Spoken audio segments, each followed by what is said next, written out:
everyone. This is Tom Moore, better known to most of you as Purple Pain from VikeFans.com, and I'd like to welcome former Minnesota Vikings clutch kicker Fuad Reveiz to our Legends of the Longship broadcast series. Fuad is joining us from his home in Tennessee today. Fuad, it seems like the lifestyle of a professional football player is action-packed, but somehow you've been busier after football than you ever were when you played for the Vikings. You've run a residential and commercial construction company, hosted your own TV shows on the Do-It-Yourself Network, which quite frankly is where I learned how to tile over laminate from you, and then you tease me with how to do a home theater room design. Can you give us a little bit of flavor of what you've been doing since you left football, and what are your key projects right now?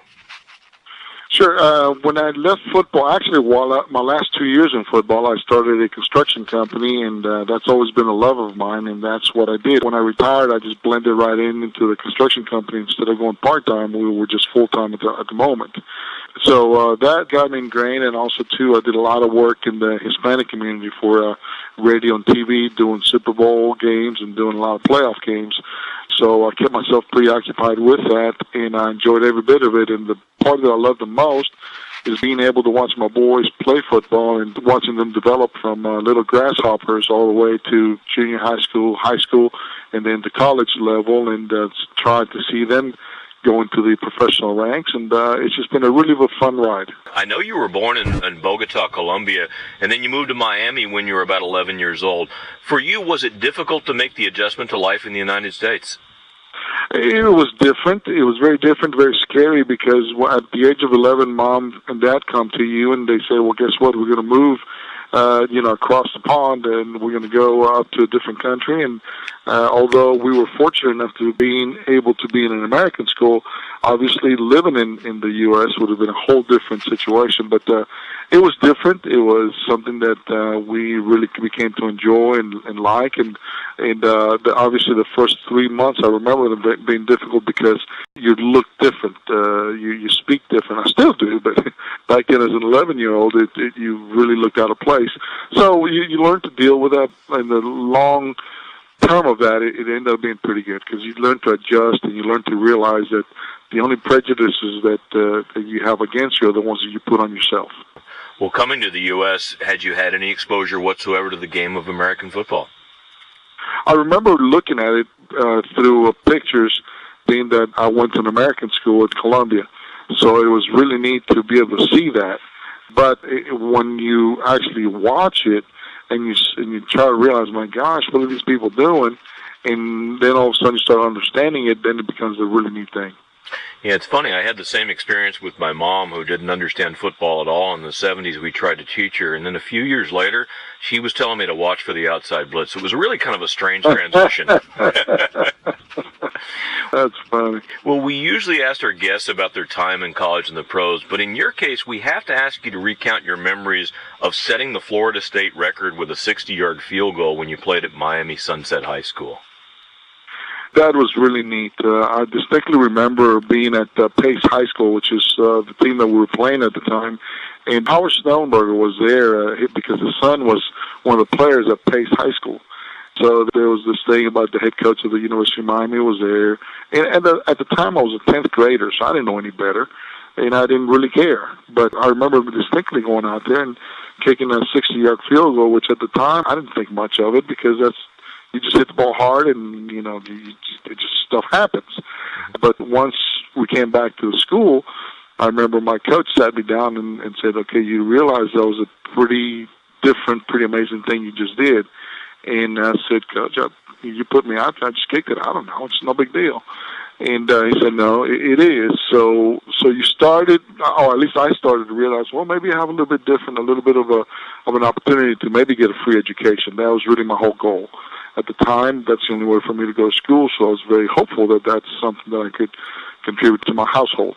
Mm-hmm. So it was a great blessing to be able to do that and realize that, hey, maybe I do have a chance to do something a little bit different down the road.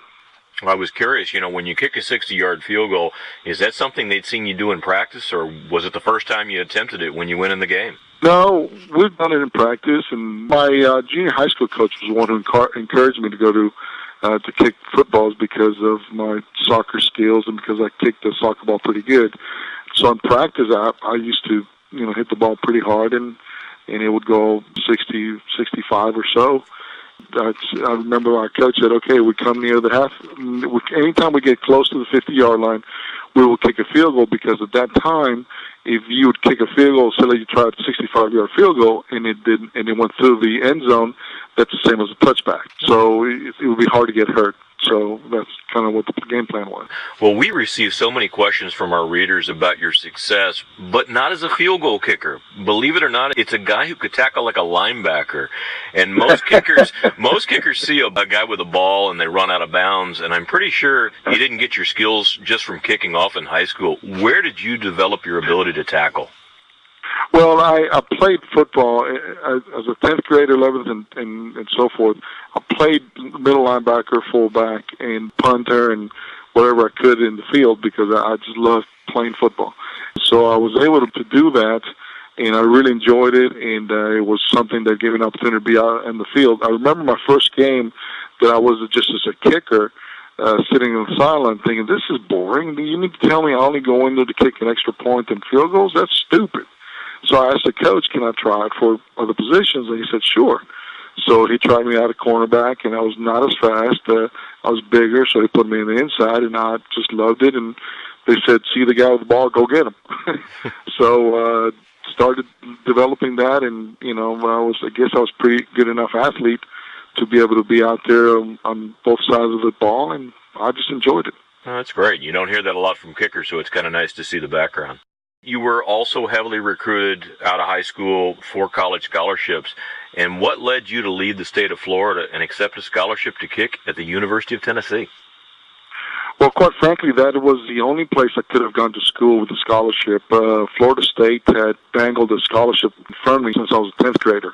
And I went up to all their camps, and they loved it, and they said, gosh, you come to school here. And I used to love Florida State, because my strength coach, he was a Florida State alumni, and he had Seminole everything in his office. He had Seminole helmets, he had Seminole uniforms. He had everything. And so I got enamored with the Florida State Seminoles. And that's where I wanted to go to school. And he got me in contact with a recruiter, and the recruiter came down here and said, oh, gosh, you kicked a 60-yard field goal. And then I went to their camps, and I kicked real well up there. So they said, hey, you're coming here. Would you like to? I said, absolutely. So for 3 years, I kept hearing nothing else from Florida State except, hey, we want you here, until literally the day before the national letter came out. And I got a call from Coach Henshaw, who was my recruiter at the time. And he said, I'm sorry to tell you this, but we're not going to be able to offer you a scholarship to come to the University of Florida State. I said, you're kidding me. He said, no, we're not. Mike Rendina out of West Palm Beach is the one who we're going to offer it to. So thank you very much. Appreciate it. Talk to you later. And that was it. And for 3 years, I've told Kentucky, Tennessee, Vanderbilt, everybody who came around my school, and I told them, I'm going to Florida State. Thank you very much, but that's where I'm going. So needless to say, the next day when the state letter came out, I called all those schools back. Unfortunately, every one of those schools said, well, we already have our kicker in mind. We already offered him a scholarship, and we already have our commitment because you said you were set somewhere else. So I was let out in the cold.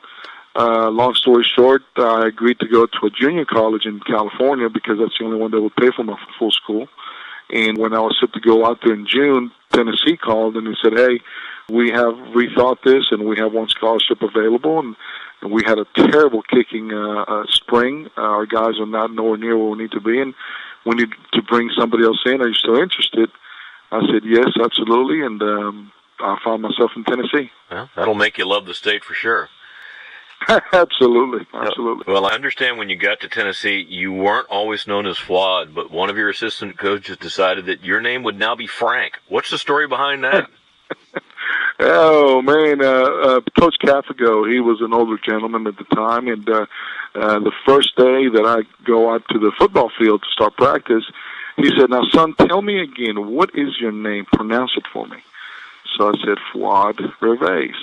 And he said, one more time, slowly. I said, yes, sir, Fuad Reveiz. He looked at me kind of puzzled, and he goes, the hell with that. Your name now is Frank. Let's go. I can't pronounce that. Well, at least you got the first letter right. That's a start.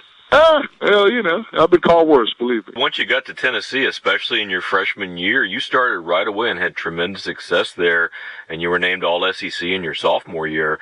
Plus, you still hold the NCAA record for your success rate on field goals over 50 yards at 80%, and you continue to be the SEC record holder for the most consecutive field goals with 18. What was the secret to your success at Tennessee? I was very fortunate. Coach Caffergo was somebody who was an extremely demanding individual, and I don't say that only because of my football career, but I think everything else and the other aspects of life. He tolerated nothing except perfection. He was one who detested any kind of excuses. There's no reason for doing anything except the best, and you grow up like that for 4 years in a row. And he wasn't somebody that would be so concerned about where your hip is or your angles, your toes, or what. That stuff that is being taught right now is so ridiculous. He was all about the fundamentals of kicking and making sure that you practice like you play. Very simple. Nowadays, you see these kids with all this kind of hoopla and outside crap that they're so useless. Instead of teaching kids how to make sure you understand, here's the fundamentals. Now practice it every day and practice like you play. Unfortunately now what I've seen is just a lot of guys just playing around, messing around, and during practice, and guess what? When they go to the game, they feel off-key because you don't practice like you play. Tennessee, obviously, it sort of became a family affair for the Reveiz, as both your sons Shane and Nick played for the Volunteers recently, and even your brother Carlos followed you as a kicker at the school. What has been your experience to watch your family follow you in your footsteps at Tennessee? Well, it's been a great blessing, I'll tell you, and not only for my brothers to being able to come up here, but especially when my boys have played here. That's what I really look back and I go, wow, it's just an amazing, amazing opportunity. It's been an amazing experience because, as you know, they can do to you anything that they want, but when they do something to your kids, either good or bad, that is just something phenomenal. So to see the way my kids have been received here at Tennessee and the way the fan base has been so good and kind to them and the way they've played and the way it has developed here, our family cannot be more than grateful. Especially when I remember my son being 8 years old at the first game that I took him, and he just looked at me and he goes, "Hey, Daddy, I'm going to be there one day. I'm going to be playing for that university one day." Woo, you're talking about crying like a little girl. and then seeing him be a team captain for 2 years in a row and starting middle linebacker and all SEC academic and all that stuff, woo, you're talking about really getting emotional. And then my middle son, he played special teams Tennessee for 5 years, as did my oldest son. And my daughter worked at the football office for the 5 years that she was here. So, it's just been a great opportunity. Well, I know, and then football continues on for your family. I think today, in particular, is a big day for one of your sons. What's he doing today? Absolutely. My son, Nick, is a running back coach for Carson Newman College, which is about 20 miles from University of Tennessee, and that is his first coaching job, and he's excited. He wanted to do something in the ministry, and he wanted to do something with football. So, hey, coaching is a perfect mixture. When you're at Neyland Stadium today, do you offer advice to the current kickers at Tennessee? Only when the head coaches asked for that. When Coach Fulmer was there, I was very involved simply because Coach Fulmer was an offensive line coach when I was at Tennessee. But since the other regime has come in, they've not really asked, and quite frankly, I am very careful not to stick my nose where it doesn't belong. Right. They know I'm here. I'm very involved with Tennessee football. I have a call-in radio show after the game that we cover the whole state, but they know where I'm at. And I've done an awful lot of functions with Coach Butch Jones now, and done a lot of things for him that he knows me well, and I know him well enough that he knows that if he needs me, he can call upon me. But I know there's some restrictions due to the NCAA of some of the things that you can and cannot do. And what are you expecting from the Tennessee team this year? We've had so many changes since the brilliant pinheads in that administration of Tennessee decided to fire Coach Fulmer. It's been a revolving door here, and it's been one of those. It's just been one fiasco after another one. But I think that we have now a guy that understands tradition, understands what we're all about, and I believe that he's going to get us on the right track. So I'm very encouraged about what he's doing and what he's thinking. I'm very encouraged in the fact that he wants to, number one, put the class back into our university, and class usually proceeds right after victories. So I'm very glad to see that, not only focusing on football only. Well, your success in college kicking translated into really a rarity in the NFL. And although kickers and punters are rarely drafted in the NFL, your hometown Miami Dolphins drafted you to kick for them in the 7th round in the 1985 draft. What were your thoughts about returning home to play in the NFL in front of your friends and family? Oh, I was so excited because I distinctly remember going to the Dolphin games and just watching them play and thinking, golly, it's got to be unbelievable to be able to do that. And soon enough, at 22 years old, there I am wearing the jersey that I grew up admiring so much, and being part of that team and being part of Coach Shula's team and being in someone's direction that I just thought so much of. So it was really a big thrill. And needless to say, being able to be in the same hometown with a lot of my friends, and being able to just be in a situation in which my parents also can be there for every single game. So it was really neat. It was just a really, really good feeling to be able to play for a team that I grew up with.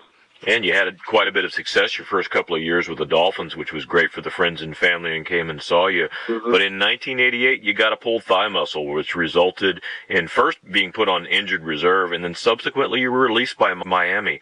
Did the move by the Dolphins shock you? No, I was not really that surprised, simply because I tore my quadricep off my bone, and it took a while for the right diagnosis to come above. And when they did that, as you know, in the NFL, if you're gone too long, they just forget about you. So, as they say, not for long. And at that time, they had drafted somebody else, and I still could not kick at that training camp to compete for my job. So it was really not a big surprise for me. It was a tough one, but it came through, and they cut me. And at the time, obviously, when you go through some tough times, you don't understand or realize that there is something better out there for you. I strongly believe that God will close a door, but He'll open a window, and you've got to get to that window and crawl through it. But you have to do that. You just can't sit there and feel sorry for yourself. Well, the first window that opened up for you landed you on a completely opposite coast with the Chargers in 1990. But after a 2-for-7 start on your field goals, you were released by the Chargers. What difficulties were you facing in San Diego after being almost automatic in field goals in your career up to that point? Yeah, I really pressed myself, and that's something that I've taught a lot of the kids, is that you just cannot worry about last year. You cannot worry about what you have done. You can only do what's in front of you. You can only control what you can control. And I distinctly remember when I was in San Diego, I wanted to be so perfect. I wanted to be so good. I wanted to get back to the same level that I was just a year before that. And I pressed myself so hard that I just did not enjoy it. I should have just relaxed and play ball and not worry about all the circumstances. Just play ball, just like I was doing when I came in as a rookie. It turns out, Fuad, that the Minnesota Vikings were the fortunate beneficiaries of your availability and signed you for the latter half of the 1990 season.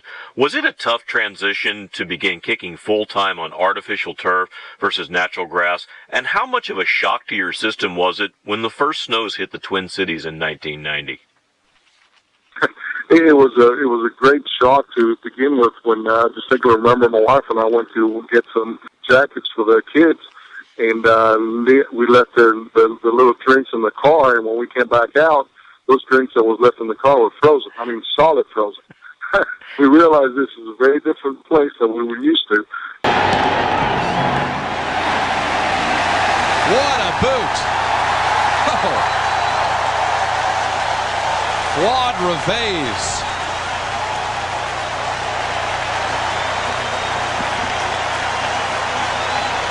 It's his wife in the front row standing up, and the blonde sitting down next to her is Kevin Butler's wife. The one not standing up and not clapping. But it was just such a great place. I'll tell you, we still look back to those 7 years as one of the funnest years that we've had in pro football. And we made such great friends. The fans are just so friendly. The people are just fantastic, and it's just something that it was just a great, great time. As far as kicking off the turf, I've always felt strongly, and I've made a big point about not to worry about things that I cannot control. I can't control the turf, So you know what? You got to go in there and do the very best that you can, and not let that get to you. And that's one thing that I know for a fact I learned in my stay with the Chargers, was just not to worry about things that I can't control. I cannot control that. I cannot control whether the ball's going to be in the right hash, the left hash, the middle, 50 yards, 30 yards. It doesn't matter. Just step out there and just do the things well that you can control, and only deal with that. One of the places that's always notorious for problems with the grass is Soldier Field. All the fans say, my gosh, look how long it is. It looks like a cow pasture in need of grazing. What was it like kicking in Soldier Field? The wind was more difficult than the grass, quite frankly. The way the wind whips in Soldier Field is just a very difficult thing. You could be going one way, and the flags are pointing one way. Then you turn around to the other side, and the flags are pointing the same direction, or the opposite direction, or one flag goes one way, the other flag goes the other way on the same goalpost. It's just weird. And in that, you also learn to just not play the wind, because you're going to miss much more kicks playing the wind than you are going to do just hitting the ball right down the middle. And what goes through a kicker's mind when you're called upon to either attempt a long field goal or a game-winning kick? Well, anybody that says that they relish that opportunity is those that are able to do that, because you just cannot, once again, if you start thinking about the cameras and who's looking at you and what's going to happen if you miss it, and you start going to those areas in which you have no control over it, you are going to mess up. If your thought is just about stepping up and doing what you've done in practice day in and day out, you have a much better chance of being successful.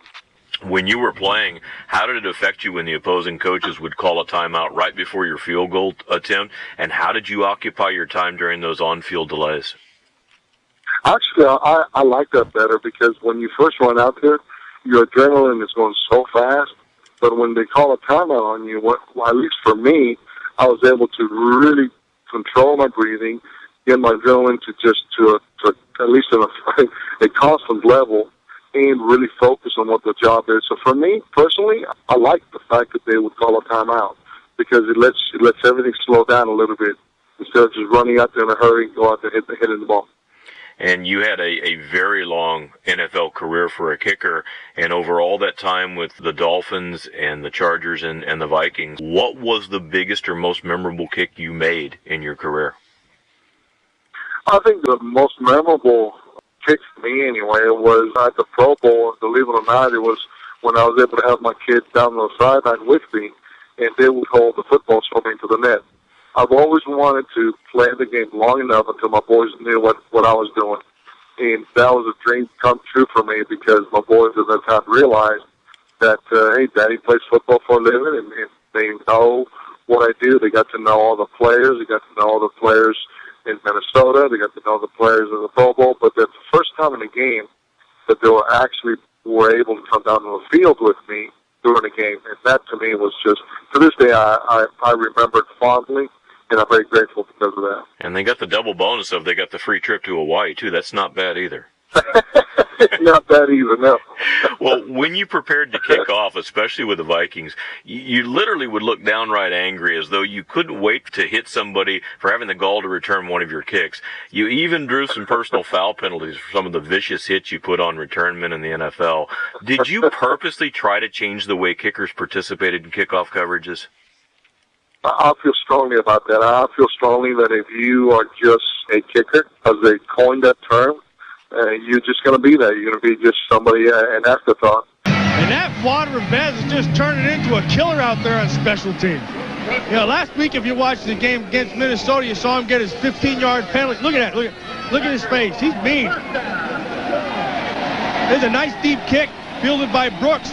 They have the return set to the right, and he's just going to take it, pick his way. Nice block by Bennett in front of him. But here comes the killer right there. Oh, look that. Hey, Madden said it best last week. Clear your women and children. Fuad Reveiz is out to play. But I feel strongly that if you become part of the team, part of the workouts, part of what they do, and obviously you're not going to hit the ball and get the kind of hits that everybody else does get. But if you at least are able to be part of the drills and be part of what they do on the weight room, then you should be part of that team. And I feel strongly even before those kickoffs and that kind of thing, it's an attitude. It's an attitude about you got to get into an athlete of what are you going to do? Are you just going to pop it up in the air, or are you just going to throw the thing through the uprights? As a result of your kickoff coverage, you developed a reputation as being the hardest hitting kicker in the NFL. Did that reputation ever result in an opposing kickoff return team targeting you so they could put the big hit on you? Yeah, in fact, the only reason why I developed that is because I distinctly remember my rookie year with the Dolphins. I remember, in fact, we played the Vikings. I remember kicking off, and it was a really good hit in the corner, and I admiring the ball sailing down towards the corner and thinking, golly, that's a good hit. And all of a sudden, my face was dug into the ground because this kid from a corner came in just blindsided me and just knocked me down to the ground so hard that I just didn't ever see him coming, and I was just completely in la-la land. So since then, I made a promise, hey, I'm going to be looking around at everybody, and when they're coming after me, I'm going to be ready and give them a good hit. And I've always stayed in the weight room. Because I was playing linebacker in high school, and I thought I wanted to do that in college. I've always stayed in the weight room, even in the pros. And I did not want to be the typical 170-pound soaking wet kicker. And I'm sure, although that happened to you when you were a rookie in Miami, after you put a few hits on people, I'm guessing it never happened to you again, did it? No. One time my mistake, second time, that's my fault. Well, most kickers and punters tend to stick together and are somewhat removed from the other starters on the team, but you were no ordinary kicker and no one intimidated you. And John Randall said he learned that the hard way in the locker room one day. Can you give us your side of that story? Is it true that big, menacing John Randall, a man to be feared all over the National Football League, got taken down one time in the locker room by the kicker, Fuad Reveiz? Yes, that is true. That is true. What happened? Well, the story is, Fuad Reveiz was like a all high school wrestler. So I made a mistake, came up behind Fuad. It was just like, hey, because I needed him to move because I was getting ready to practice one day, practice my move, and he was sitting on the field, and I needed him to move. So I came upon him, which was a huge mistake, grabbed him, and next thing I know, man, he had me locked up on the ground. Yeah, I forgot about that one. Oh, boy, yeah.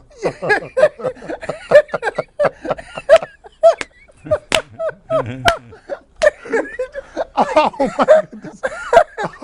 So wait a minute. Your teammates couldn't have, I mean, they had to have been stunned by this, no? Yeah, well, you know what? There was one guy who saw it, and it was the wrong guy to see it, Randall McDaniel. Who was another Hall of Famer. Randall McDaniel saw it and comes over. I'm like, I was like, cut me loose. He's laughing. And I'm like, I couldn't believe it, but yeah. And it almost happened again, too, where I came back to Fuad, and he tried to grab him like, dude, so I'm not going out that way. But I did get him back, though. I got him back, though. When did you get him back? How'd you get him back? Well, since we were in Minnesota, and, a temperature like minus 10 degrees, I took his clothes, took him outside, and I froze his clothing and brought it back in his locker right before he got dressed for practice, meaning to get out of practice, go home. I'm not sure you got enough revenge there. No, Randall, the kicker kicked your Well, my side, and which is the truth to the story, okay, because I reminded Randall on that about 3 weeks ago, is that I was in my locker room minding my own business, putting my stuff for practice, and pardon the image, but I was in my T-shirt and my chalk strap, and I was putting my socks on. And he kept, giving me the kick of this and the kick of this and blah, blah, blah. And I just told him, Randy, you keep that up, one day you're going to start whooping your tail and, you're going to be sorry. Obviously, that wasn't a joke, because I know that if he wanted to just to flat out smack me, I would be feeding myself to a tube for the rest of my life. So I know better. Right. So he kept just jabbing at me, and finally I just kept being a smarty pants, and he just said, he got kind of a little mad and went from behind and grabbed me and kind of like to put me in a headlock. Well, I reversed him, and I just put him in a move in which he could not get out. And in wrestling, it's all about leverage. It's not really about muscle or strength, because if that's the case, I would have been way outweighed and out-muscled. But the leverage that I had, he could not move or get out. So needless to say, there was about 50 grown men around me yelling and screaming how a kicker put down a defensive lineman, and oh my gosh, I told him that, Johnny, I'm going to let you up, but please remember, this is just some fun. Well, you know, I'm sure you've heard his side told before. His side always involves, I was just trying to move Fuad out of the way so I could get to practice. So your version sounds a little bit different. No. That was the second time. The first time was in the locker room. The second time I was outside in the practice field, and he was trying to get to his, drill and stuff. So he started that crap, and started mouthing off. And then all the other guys who remember the fact that I took him down, they were chanting to him. They were telling him, said, don't get hurt now. Don't let a kicker hurt you again. And once again, he got mad and tackled me from behind me, and I reversed him again and pinned him and got him with leverage. And, oh, my gosh, then the coaches got into the mix. So well, that was even worse. And, again, I'm sure that put an end to him trying that ever again.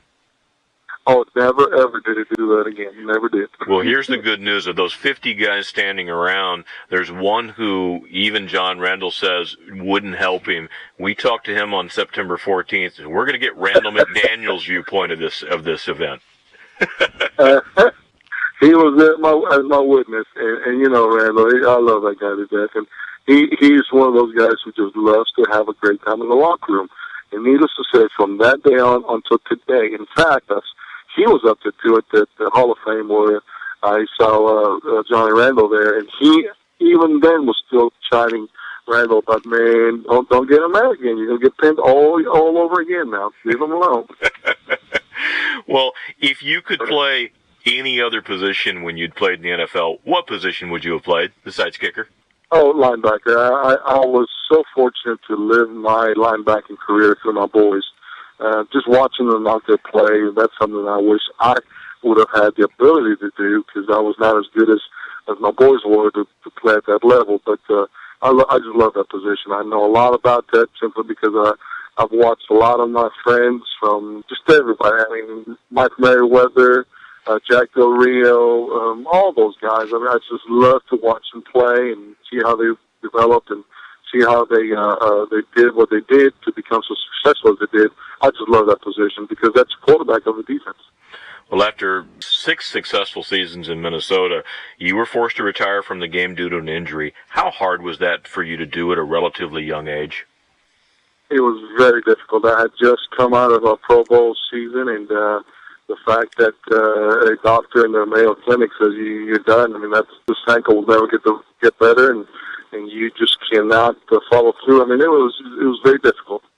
But once again, I strongly believe that God closes doors and opens windows, and it's up to you to go out and look where those windows are and get back on it and realize that you are not who you are because of what you do. That's just not what life is all about, and I feel strongly about that. Well, with 12 years, certainly that is a good, healthy career for a kicker. And from that perspective, do you think kicking in the Metrodome prolonged your career, or is the playing surface in domes not really a factor for the longevity of kickers in the NFL? Well, for me specifically, what it did to my ankle, it was the worst it could have happened because when you plant on turf, it's such a hard grip. There's no let go at all. So that contributed to it. So, would I do it all over again the same way? Absolutely. I would do it the same way because it was so much fun. But I think in a way the dome does increase your life expectancy, so to speak, because you don't have to hit the ball as hard because you're not dealing with winds. You mentioned that the grip was so strong it had the opposite effect. It may have shortened your career.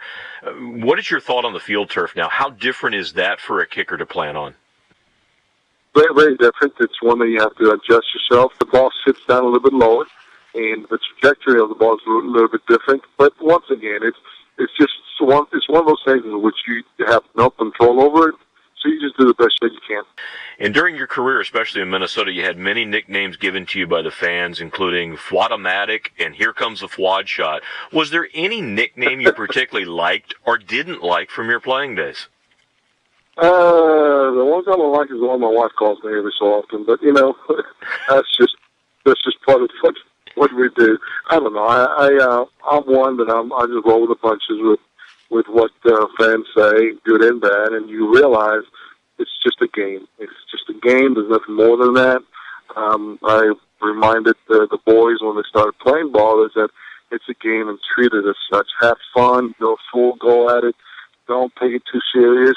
But if you're going to play, by gosh, give it 1,000%. Don't just go halfway, because that's how you really get hurt. During your time with the Vikings, who do you recall as being the biggest prankster on the squad, and why did they get that reputation? Randall McDaniel, without a doubt. He was just, he just loved to be a prankster. He's anything and everything he could do to just disturb and just get guys irritated. That's what he would do. And there was nobody better at that than him. Well, Fuad, I know since your retirement, you continue to follow football, and I wanted to briefly get your opinions on the 2013 Viking squad. But before I do, I have to ask you your view of a Viking kicker who took your spot a few years after you retired. And Gary Anderson was the Viking kicker in 1998, where he made an NFL record 35 field goals in a row. And unfortunately, his only miss of the season came when it mattered most in the NFC Championship game versus Atlanta, and as a result, the Vikings were beaten in overtime, and a Super Bowl appearance was lost. What were your thoughts on that infamous moment for Gary Anderson? Gary's such a classy individual, such an upstanding guy that I hurt for him so deeply. He's a first-class guy, and he's one of those guys that you pull for him no matter what he's doing. And I know how much that hurts. I know how disappointed you are because you've disappointed everybody else around you. So there's nobody in the state, nobody in the stands, nobody more disappointed than Gary was at that moment, and I really just felt for him. Yeah. Well, I know last year the Vikings replaced former Pro Bowl kicker Ryan Longwell with an unproven rookie in Blair Walsh from Georgia, and Walsh proved up to the task, hitting 35 of 38 field goals, and then he set an NFL record by connecting on all 10 of his attempts over 50 yards. What were your impressions of Walsh, and what does he need to do to avoid a sophomore slump this year? Well, I've had an opportunity to watch him in Georgia at the times that we played against Georgia, because my boys were playing at the same time he was playing. And a very talented guy. Is very solid fundamentally, a good person, according to Kevin Butler, who had an opportunity to talk to him about it. And he said, man, he's just a great kid. So that's really what I look for in the first and foremost, on whether or not you're able to be successful at that level. Number one, you have to be a person of character. You've got to be, because in order to have good longevity, things are not always going to be great for you, and you got to learn how to adjust to those downsides and some of the good sides. So that's number one. Number two, he's got a good form, and he's got a sound form, which is really something that's got to be fundamental. I think if he can learn what I learned or did not learn to do when I went to San Diego, which was to just not try to be so perfect. Just let it happen. Don't overtrain. Don't overanalyze things. Don't do things too much to try to be too perfect. Just let it happen like you did your rookie year. He'll be all right. This year, Walsh has a new holder in rookie punter Jeff Locke, and the combination has struggled a little bit in the preseason. What's the process, or what process did you go through to break in a new holder in the NFL, and would you rather see a backup quarterback hold for field goals? No, I'll tell you, that reminds me a lot when Mike Saxon came in the first year, and he told our special teams coach at the time, he said, I will not hold. The special teams coach told him, well, then you better go back to Dallas because we will not put you in the squad. And he asked me, he said, hey, would you talk to this guy and let him know that you're going to be okay with him, with him being your holder? And I told him, and the first thing that I told Mike is this. I said, Mike, I can promise you one thing. I will never, ever, ever blame a miss on you. I promise you that. Because no matter how you put that ball down, my job is to put it to the uprights. I don't care if you put it sideways, on his belly, it doesn't matter. My job is to put it to the uprights. So you just slap it down and don't worry about it. And, man, he relaxed on that. He believed me when I said that, because I just, when I miss, I miss. That's my fault. And so what happened with that is that he relaxed, he was able to do a good job, and he really cared about what he did. From your perspective, when you were kicking, how much wear and tear during a season does a kicker experience from all the field goal and kickoff work? And in your opinion, is it better to have someone who just kicks field goals and extra points and another kicker for kickoffs? I think you need to do both. If you're capable of kicking off and you're capable of doing field goals, you need to do both. I don't believe in that wear and tear thing. who would I be to tell that's an offensive guard or an offensive lineman who's, beating each other against another guy for, 18, 19 weeks, and then me telling them, well, my leg is kind of tired after the 8th week? I mean, come on. There's no way. Well, Fuad, this next question is about loyalties. If the Minnesota Vikings make it to the Super Bowl and their opponent is the Tennessee Titans, do we see you at the game in a purple jersey or a baby blue one? Oh, purple, no doubt. Absolutely purple. I mean, my loyalty is to Minnesota without a shadow of a doubt. I've had so many great memories I've gotten. I mean, it's just like my second home. In fact, we almost thought about staying in Minnesota once I retired, but we just decided to come back to Tennessee, and where we'll be closer to my wife's family. But we still, every so often, talk about, well, what if we would have done that a little bit different? We would have been in Minnesota. And if you travel back to Minnesota these days, do you try to pick the summer versus the winter? Oh, yes. although I tell you, I was back for the Arctic Blast up in Duluth, and it was just a wonderful time. It was just absolutely great time. That's the one thing that really shocked me about Minnesota is that, things don't shut down in the winter. I mean, you still do things. You still go outside. You still do things that make you be glad to be there. So we were very fortunate to have the 7 years that we had.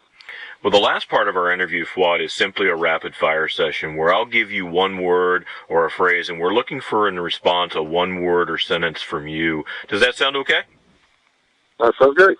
All right. Let me start with the first one is Warren Moon. Class act. Okay. Greg Manuski. Crazy nuts. Look, he's running down with that crazy look in his eye and that smile on his face. There's a goofy guy running down under a kickoff. There'll be a guy there who's going to try and block him. Boom, he just puts him right off, gets in there, takes on another guy, and makes a tackle. Mike Morris. Completely nuts. Terry Allen. Great guy. Chris Carter. Very passionate. Harry Newsom. Great friend. Dennis Green. Great coach. The Metrodome. Lots of great memories. And finally, Adrian Peterson. One of the best in the NFL. Well, Fuad, we appreciate you taking the time today to share your memories with the Viking fans and wanted to ask you in closing, were there any thoughts you might have about the 2013 Minnesota Vikings? Well, as always, I'll be pulling for them 100%, and every time I see them on TV, I just wish them nothing but the best. And the purple, to me, is just a great color, great jersey, one that I wore with an awful lot of pride. And one that every time I see it on TV, I just got nothing but absolute great memories, not only for me, but for my family, and what just a great place it was to raise a family and play football for as long as I did. Well, again, Fuad, thanks for joining VikeFans.com, and we wish Nick good luck in his first coaching assignment today. And we'll have your purple number 7 jersey ready for you when the Vikings return to the Super Bowl. Thank you so much. I appreciate you taking the time. All right.